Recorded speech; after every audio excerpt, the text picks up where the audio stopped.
The death of wokeness, ladies and gentlemen. We're going to talk about that tonight on the Report from Tiger Mountain. Common sense is returning. Could this be true? Let's discuss it. Thank you for listening.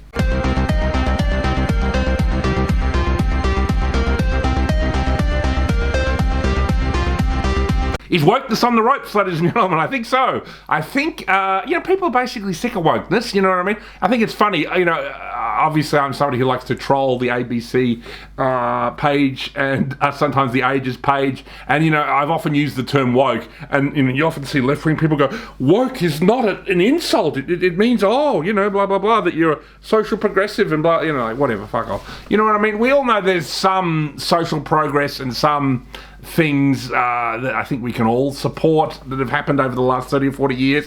But, it's clear that, what you call wokeness has gone way too far, that even most left-wing people are sick to death of it. And it just seems, that common sense is returning, and maybe it was always there, as a kind of bulwark against this rubbish.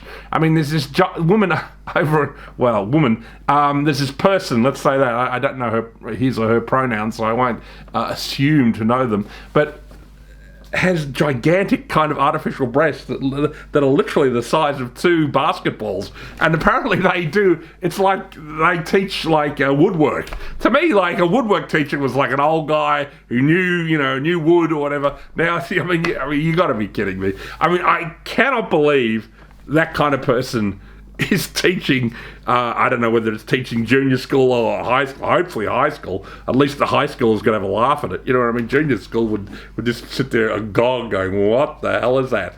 It's insane, you know what I mean? And everywhere you see this insanity, and also, this wonderful thing that happened recently over in Martha's Vineyard, where Governor DeSantis sent a whole bunch of refugees, people from the border, up to Martha's Vineyard, which is one of the wealthiest kind of Democrat areas in the world. It's basically like the Hamptons, a place of extreme wealth and privilege, and obviously, they went into an apoplectic fit over the fact that only 50 refugees were basically placed there. So, that just shows their tremendous hypocrisy. This is what the thing is about wokeness, because it seems to be a kind of hypocrisy that's arisen within the left, because the traditional left was more concerned with what you would call economic disparity, right? Economic disparity, economic inequality. But the new left seems to have taken a cultural turn, so they're now more interested in things to do with culture and gender and sexual politics.